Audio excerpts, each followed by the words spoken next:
behind your cross.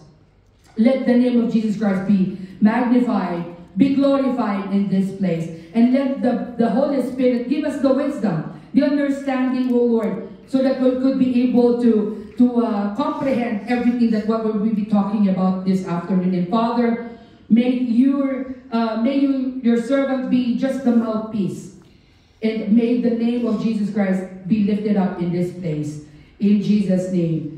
Amen, amen, and amen. Palakpakan natin ng Panginoon. Hallelujah. Amen. Hallelujah. So today po, we are doing, hallelujah, we are doing the bowl and harp and bowl. Harp and bowl. Kasi po nung kasi alphabet nung I've learned it. You will start with the letter first before the tayo kasi nasanay harp and bowl, but it's bowl and harp. Or kasi B muna bago H, tama? So anyway, it doesn't matter, harp or bowl or whatever, but the Lord has reminded me to do something today, or tell you something today. Something that is great. Amen. Amen? Sino rito mahilig mag-push? Who among you is really good in pushing? Mga nanay mahilig mag-push? Okay, alright, daddy, you pay. So you push the husband. Oh, there's the bill. You push the husband again. Or, like what Kuya Dexter was saying earlier, no, the wives like me, Joanne, and Joy, we are working in the house. So Kuya Dexter said, oh no, you guys are the one who should be working. No? So they are the one, we are being pushed sometimes. Oh, household chores. It is the nanay's turn. We push the nanay. And then if it is the kids, we push our children to go to school. Am I right? So we are really good in pushing. Are you good in pushing? No? Oh my goodness. How can you get out of the door if you don't know how to push? Sliding door naman daw. Pinupush mo pa rin. Di ba you push it side? You still push it. Oh, automatic daw. Hallelujah. Amen. And we all know, in the Philippines, we know this one. Push means pray until something happens. No, kanina po, before we even went to the church, we are attending or we are doing this School of Workers po. So I'm encouraging each and every one of you, please, get hold of us. It is very important. While we still have the breath, we are still in this earth. Let us not stop learning the word of the Lord. Amen? So we are encouraging everybody. So anyway, today sabi ko talaga, I don't know if I will be sharing the word of God today. Talaga medyo confused po ako talaga. And pardon me because like I was really not getting hold of the other members for my small group because I was really not good. I was having seesaw in my blood works. Blood works again. Sa aking blood pressure seesaw. Sometimes it is high, sometimes it is low. I wish my weight is the same. Hallelujah. Hallelujah. No, but the Lord is so good because He always gives me the strength to stand here and then share the word of the Lord. Amen. Masaya po ba kayong makita niyo ako? Amen. Kasi ako masaya ako nakikita ko kayo. Kahit hindi kayo nakangiti. Amen. Hallelujah. Amen. Push, pray until something happens. And I said, Lord, what do you want me to speak about? We already know what prayer is about. Amen. Alam na natin ano ang panalangin. We know how to pray. Who among you doesn't know how to pray? Hallelujah. Everybody can pray. Amen. Even children can pray. Before you know it, Ivy can pray. Amen. Everybody can pray. Whenever we need something, we pray. Whenever we are about to eat something, we pray. Something good, something bad, we pray. Amen? Hallelujah. And today, talagang sabi ng Lord ng biyernes, biglang, sometimes it's like that. You're just taking a shower or sometimes you're just sleeping, laying down, tossing and turning. And then all of a sudden, the Lord spoke to me and said, itong ituro mo. Ngayon, kasi po, ako ay likas na makulit. Sino sa inyo ang makulit? You know what a makulit is? Makulit. Alam niyo po yung makulit? Hello? Diyan pa kayo? Nakikita niyo ba ako? Can you see me? Wala nag-respond eh. Do you know what the makulit is? Makulit. In English, what is English? Makulit. Makulit. Silly is like mischievous. They said mischievous. Mischievous. Makulit. Always repeating. Para ka may dementia. Repeat ka ng repeat. No? And then the Lord said, okay, teach about this one. Bakit ko tinanong kung makulit kayo? Kasi alam ng Lord, makulit ako sometimes. Or most of the times. Amen? There is a good thing about being makulit. There's a good thing about repeating. Kaya nga po ang title natin, Pray Until Something Happens. Amen. So alam niyo na ibig kong ituturo ko ngayong araw na ito. I-share ko. It is about the persistent widow. What is the meaning of persistent?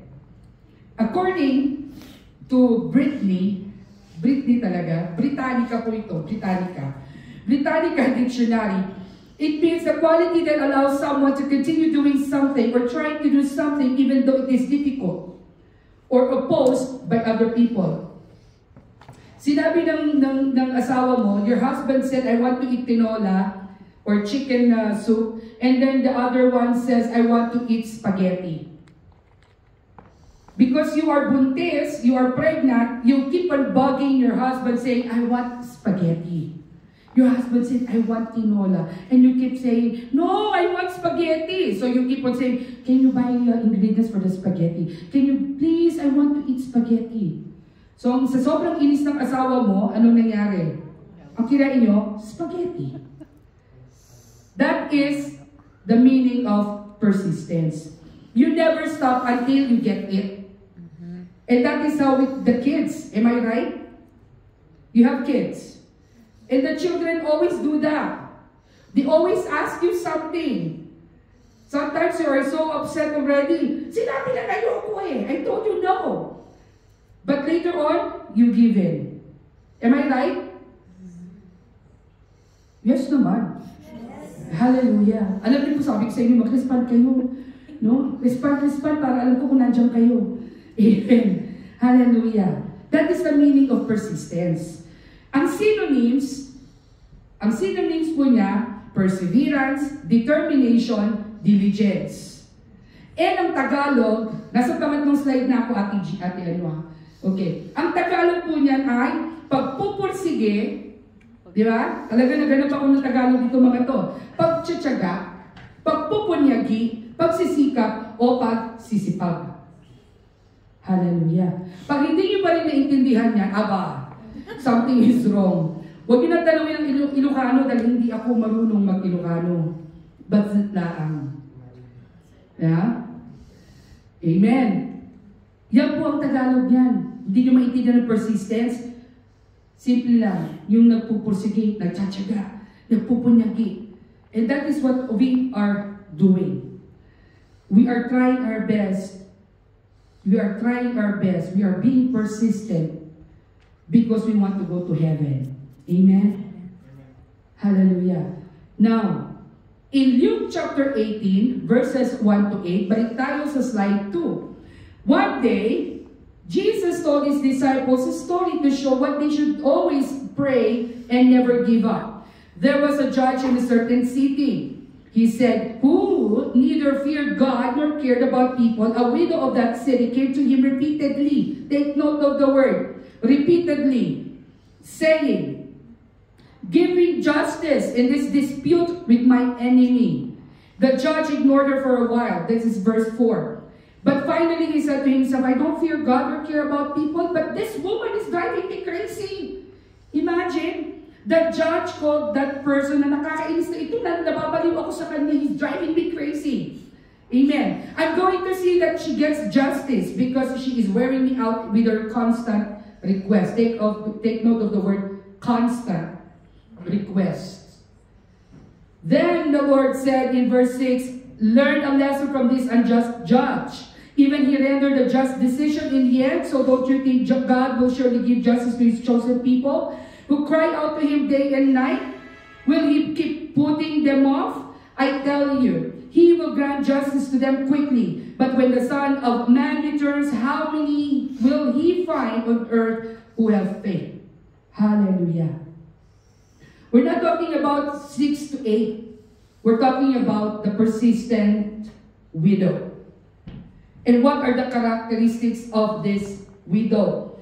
The widow never got tired going to the judge to seek help. Hindi siya napagod. Amen? Hindi siya napagod. If you are living in the Philippines, who among you, raise your hand, experience getting a passport and then you're lined up in that NFA. DFA. Hindi ba? It's not just one line. It's not just one straight line. It is like the whole basketball court. Amen? Yung iba nag-shortcut, nagbabayad para may pumila sa kanya. Amen? But if you never get tired, you're like the widow. Was bold enough to seek justice even if she knows the judge will refuse her request. He didn't care. Makapal ang mukha in Tagalog. He doesn't care. She doesn't care. She didn't care. I have to tell her. I have to tell the judge. I need justice. Are you like that? Makapal ba ang mukha ninyo na magsabi ng totoo? Yeah. Amen. Baya kayo pagka mali. Tama ba ako? Kaya nga po pagka kayo ini-encourage, you are encouraged to share the word of God, dapat makapal-kapal ang mukha. Hindi nga kayong nahihiya magbalot mag-Sharon Cuneta eh. Pero nahihiya kayo mag-share ng word. Di ba? That should be the other way around. But the widow was bold enough to say, you know, I need justice. And the third one, she was consistent. Every day siyang nandoon sa bahay ng judge. Every day. So if you are praying for something, alam nyo na ang susi ng katugunan ng Diyos. Amen? Amen.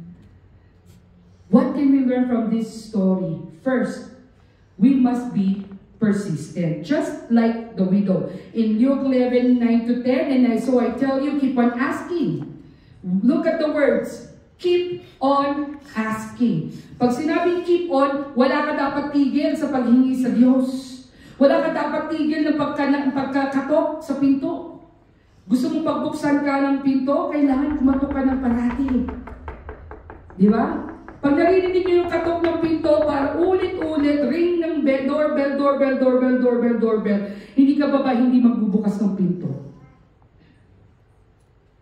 Eh kaso Ate Maria, kaya hindi ako nagbubukas ng pinto kasi yung lumanong ningin. No? I'm just kidding. But that's how it is. Am I right? Kasi unless that you open the door, that's the only time that the knocking stops. But if you keep knocking on the door of heaven, God will hear that. Amen? Bubuksan ng Lord ang pintong may kumakatok. Amen. Keep on knocking.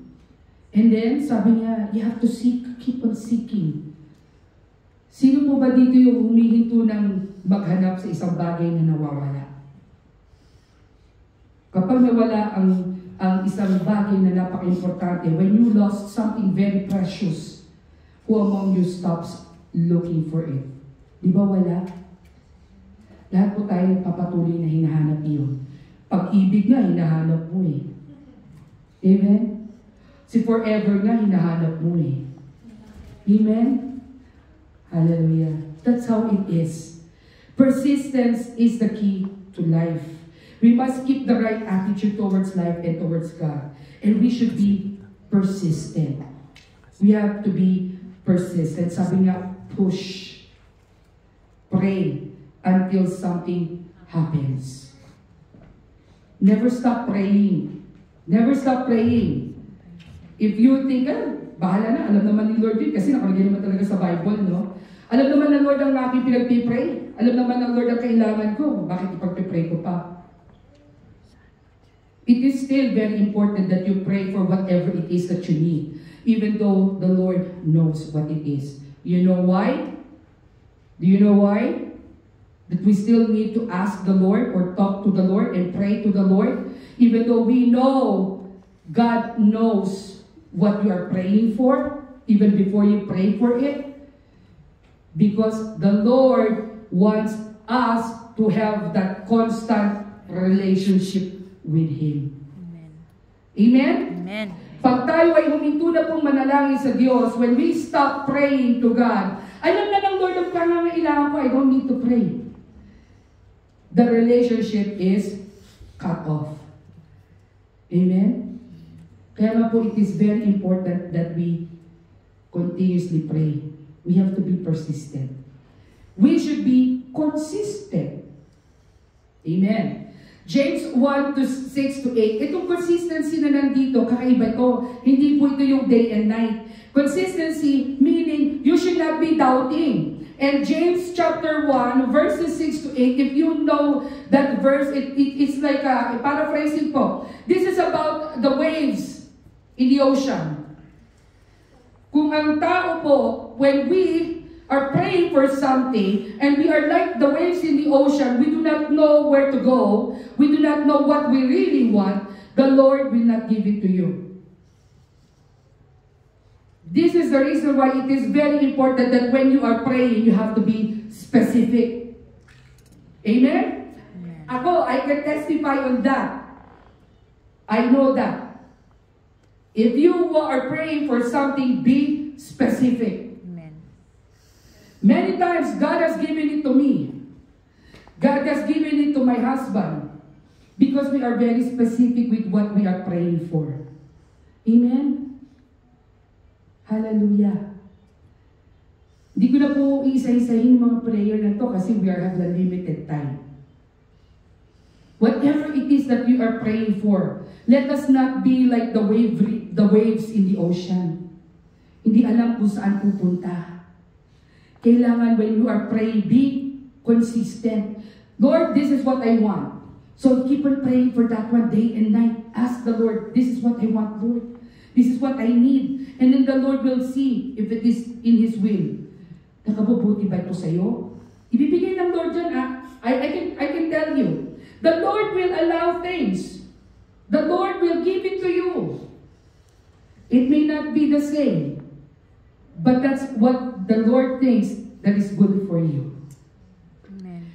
There are times the Lord will answer your prayers eksaktong-eksakto sa hinihingi mo sa Diyos, and then later on, hindi mag-work. Para lang hindi nyo sisihin ang Diyos. Bottom line, bakit binigay ng Diyos sa akin yun? Kasi po, the Lord wants you to see na anak kita, you are my child, I want you to experience how it is if I answer your prayer. Now, it's my turn. Let my will be done. Doon yung makikita ngayon ang glory ng Diyos. Amen. Amen? Amen. Are you understanding what I'm trying to say? Yes. Example ko po. I was a teacher. I was praying like, Lord, I want to be a teacher in Regina Christian School. Binigay ng Lord. Amen? The Lord has given me the privilege. As a substitute, I was able to enter that school. I was able to teach in that school. And then later on, I can feel in my system, in my body, I don't think I will be a really good teacher in Regina. Lord, give me a daycare. Binigay ng Lord. Binigay ng Lord. Amen ako. And then pandemic hits. Nagkaroon ng realization. Ay, Lord, tumatanda na ang Brother Terry. Hanggang ngayon, hindi ko alam how can we get out from this financial struggle. And the Lord made a way. It was not in my plan. It was not even in my prayers. Sister Joanne knows this. It was not in my prayer. Na Lord, I want to have a group home. I never prayed for it. I wanted to. Alam ni Ate Joanne nun, I wanted to. But I never prayed for it. And then I prayed for something na sabi ko, Lord, something that will help. This is the wording, exact wording. I wanted to help my husband to get out from this financial problem. Yun ang sinare ko. Hindi ko po sinabi kay Ate Jonah, gusto ko magkaroon ng panalangin ko sa panalangin ko sa Lord katulad nung sa inyo. Did I say, like, hindi ganun sinabi ko. Ang sabi ko po, I was praying to the Lord. I was crying. And I said, Lord, my husband was supposed to be retired right now. But look at me, if I would be in the daycare, there will be no money at all. And then the Lord made a way. And then talked to the one family. Out of the blue po yun. Ganun po kasi ang kilos ng Lord. I prayed for the daycare. O sige anak, I will let you have that. Consistent yun. I've been praying for it kasi talagang very firm ako. Ito gusto ko And the Lord gave it to me. Dahil anak ako ng Diyos, ibinigay niya. Amen. But because that's not the will of the Lord, hindi yun ang will niya, parang alis ako sa problem na yun. Kaya gumawa siya ng pandemic. Made a realization. Are you seeing how the Lord works? Amen. If the Lord did that to me, expect that the Lord will do that to you. Amen. A shout po ng amen. Palakpak naman dyan para sa Panginoon. Hallelujah. It is not me. It is the Lord. Imposible sa tingin ninyo. It is impossible for men. But I can guarantee you it is possible to God. Amen? The third one, we will receive fair judgment in life. Meron mga nagpo-post, sabi niya, oh, it's May 1st. Oh, May, be good to me. Pag dumating ang June, please be good to me. Hindi ko alam kung yung June ay tao ba yan. I don't know why they are saying that. No? Because people are thinking that life is unfair. Do you believe that life is unfair? May sasagot bang yes? Wala namang problema. Kung sumagot kayo ng yes, may sumagot kayo ng no. Yes. Huh? You might say, sometimes it is unfair. Alam ako ng Diyos, bakit may sakit ako? Alam ako ng Diyos, bakit naghihirap ako? Take note of one thing. Remember one thing. Life is not unfair. Why? Rich people, they cannot sleep. Do you know that? They cannot sleep because sometimes they don't know where to put their money. Because they have too many riches. Or they could be threatened. That's why they hire bodyguards. Now let's go with the poor people. The poor people, we're talking about finances here. The poor people, they find it like it's so hard to live in this world because they don't have anything to eat. Diba? So one have a lot of money, may problema. The poor people, they have no money, they have still a problem. But because when they are sitting, along the Tim Hortons drive-thru, people are giving coins. Now they can eat. Amen? Punta tayo sa love life. No, pareho yan. Merong isang mag-asawa. Nakita ang forever. Found the forever. But they're always what? Arguing. Right? Now, punta tayo kay single. Still looking for forever. Yun ang problema niya. Where is the forever? Yung pala, 19 years after that, tsaka nila makikita yung forever niya. That's what happened to me. Hallelujah. Di ba? People, they have the same problem. People have problems. And life is fair. Especially to those who belong in the kingdom of God. Lahat tayo nagkakasakit. Amen? Lahat po tayo kumakain ng kanin.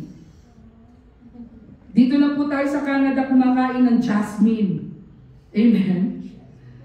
Amen? Lahat po tayo nakakaranas ng kabutihan ng Diyos. Sabi nga po sa Bible, sorry po, I cannot remember the verse. Diba? Sabi niya, ang ulan nga daw, diba? As nasa bawat tao, may hirap at mayaman, umuulan. Sino po ba dito yung mayaman ako, kaya sa akin nag-uulan? Mahirap ka, hindi uulan sa iyo. Drought ka. Do you understand what I'm saying? And the good news here, In Psalm 11:7, for the Lord is righteous, He loves justice, the upright will see His face. Good news yun. Amen. If you're living in a godly life, you believe in the Lord Jesus Christ, you know that God lives in you, you will see His face. Amen. Look at the person beside you or behind you. Can you see the glory of God in his life? Amen. Amen! Amen. Kasi nakangiti siya. Nakaayos siya. Naligo siya. Ibig sabihin, hindi na putulan ng tubig. Amen? We are living in a fair life because we have a fair God. Amen. Ang kabutihan ng Diyos, ang salvation ng Panginoon, ang pagmamahal ng Diyos, it is not limited to those people who love Him back. God still loves the unloving. And that's me. That could be you. If you think that you are righteous, eh, kayo na po ni Lord ang bahala diyan. Ikaw na. Pero ang kaligtasan ng Diyos, ang nakalagay sa Biblia, in John 3:16, it says there, world. It didn't say, God sent His only begotten Son to save Maria. It didn't say that way. Or God sent His Son to save the Israel people. It didn't say that way. It states in John 3:16, because He is a fair God, He loves justice. Ang sabi niya doon, to save the world. Amen? Because He loves the world. Do you love God? Amen. Amen. Because God loves you first. Kaya marunong tayong magmahal. Amen. Amen? And then the fourth one, we must be committed in prayers. Who among you are committed in prayers? Hindi po yung committed, but committed. No, many times we are encouraging each and everyone po, please join us. Nakita ni Ate Maya, ilan kami? Dami namin, di ba sis? Every Wednesday yun. Same number. Dami. No? Tatlong Sister Maria, tatlong Sister Virgie, tatlong pastor. Hallelujah. We are encouraging each and every one of you, please join us in prayers. Be committed in praying. This, in every Wednesday, it is not just about the prayer meeting. It is about intercessory prayers. We are interceding for one another. Naalala niyo yung turo ko po nung nakaraan pa. Prayer is between you and the Lord. When you start praying for others, that is intercession. And Wednesday, we are interceding. Every day, morning or nighttime, we pray directly. Because you are praying for yourself, for your family, anything. It's between you and the Lord. You have to be committed to that. Amen? For you to experience yung answer ng Lord sa inyo, you have to be committed in prayers. Hindi ko na maalala kung naalala niyo yung turo ko noon. You keep on praying, 1, 2, 3, 4, 5, 6, 7th day. Yung pang 8th day, huminto ka na. Kasi ang tagal naman yan. Yung pala, yun na yung time na susunod na ay pagtugon ng Lord. Amen. Imagine, we've been in the apartment for how many years? 8 years. Since I was in Canada. And we've been praying for it, and the Lord can see we are not ready. And then we ended up renting a house. And I think the Lord can see that we are starting to be ready. But the prayer of Lord, give us a place that we can call our own. It was the Lord who answered it.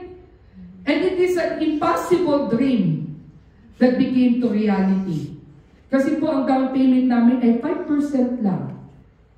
Huwag nyo na tanongin kung magkano, kasi napakaliit.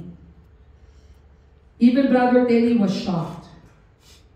But imagine that part. And when the Lord gave us the house, He also included a business to go with it. Amen? Amen. Don't stop praying, brothers and sisters. Si Sarah at si Abraham, binuhin niyo, gumawa pa nga ng shortcut, remember? Mm-hmm. He will be the father of all nations. Kaya nag-shortcut siya. Tagal na yung prayer niya ng having a son. So what they did, sabi ni Sarah, ito na yung katulong ko. Siya na lang ang anakan mo. Do you remember that? Ganun ang tao. When we are getting tired praying, we are not committed in praying to what you are praying for, we do a shortcut or we cut it off. Ayoko na mag-pray. Hindi ko na pag-pray ito kasi wala. Hindi nangyayari. Nothing is going on. God is silent. With that prayer, I'll stop that one. I'll just move on. But remember, when the Lord is silent, He is doing something great.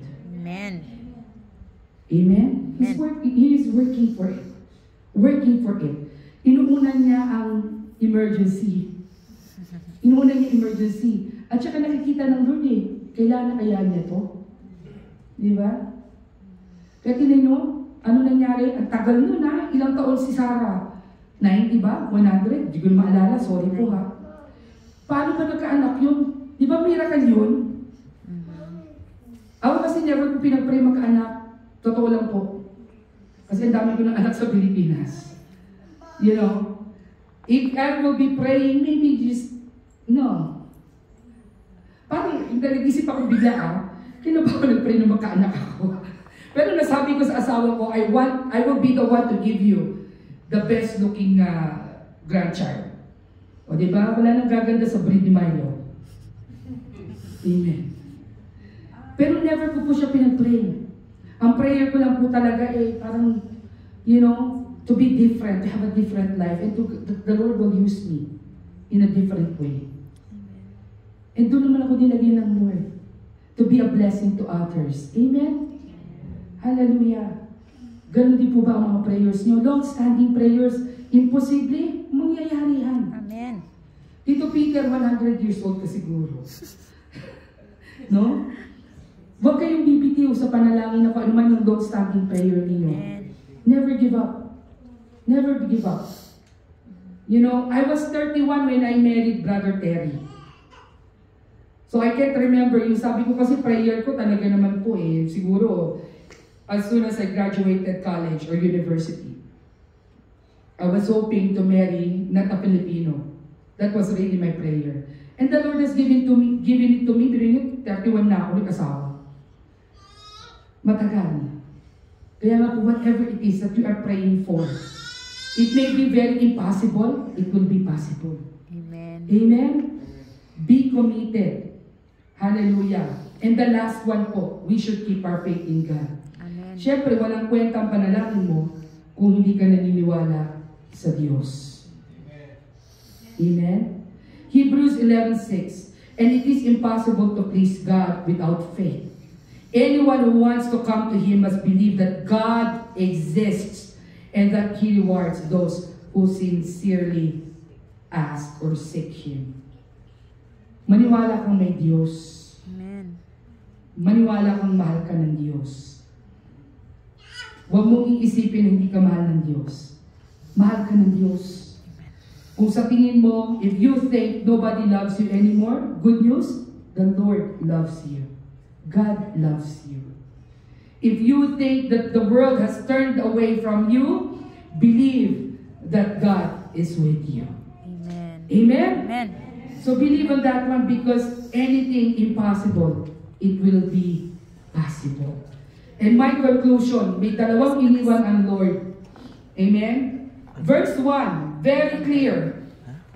Very clear ang inuna ng Lord. Ang sabi ng Panginoon, you have to remember two things whenever you pray. First, pray without ceasing. Manalangin kayong walang pakid. Amen. Amen? Pray without ceasing and never give up in praying. Amen. Huwag kayong mag-give up. Kung gumive up ng katawan mo, ang kalakasan mo, kasi tumatanda ka na, you are getting old, you're getting weak physically, never give up praying. Amen. Because God is there. He is the same God yesterday, today, and forever. Amen? So whatever it is that we ask for in our Lord Jesus, don't forget to push. Sabihin niyo sa katabi niyo nga po, push. Until it happens. Don't forget to push. Pray until something happens. Let us be like the persistent widow. Maging makulit tayo sa Diyos. Amen. Hindi ka kinakalimutan ng Panginoon. The Lord is not forgetting about you. Amen. He never forgets about you. He is just busy dealing with other prayers because yours is not emergency. Alam niyo ibig sabihin ng emergency? Meron pang nagbibigay ng bigas sa inyo, no? Nabubuhay ka pa. You still have shelter. You still have clothes. So hindi pa emergency yan. Emergency when you are already 50-50. Diba? Especially when you are dead spiritually. Amen? Amen. So don't forget to push. Amen. Let us pray. Hallelujah. Lord, we give you praise and we give you honor. And we thank you, Father God, for this afternoon. We thank you, Lord Jesus, that you have given us the privilege to remember your word. That we should be dealing, O Lord, with our prayers by not giving up. Not giving up in praying. And that we should pray continuously. Yes, Lord. And Father, help us to be like the persistent widow.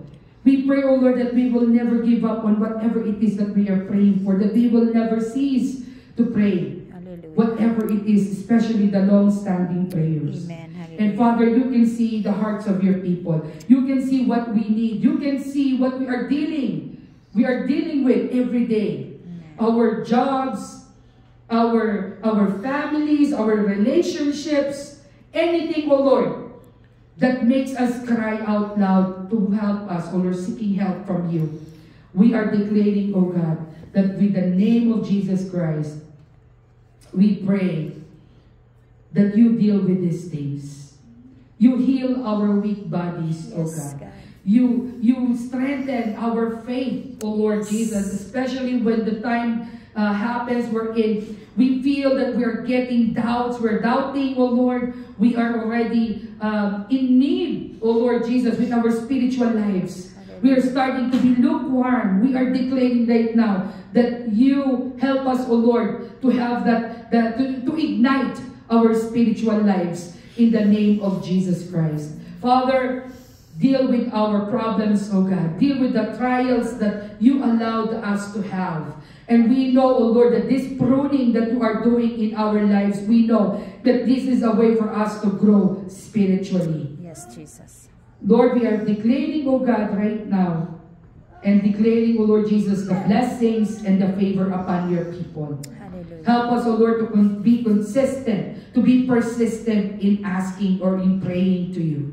Hallelujah. We thank you, Father God, in the mighty name of Jesus. Amen and amen. And may I request Pastor Primo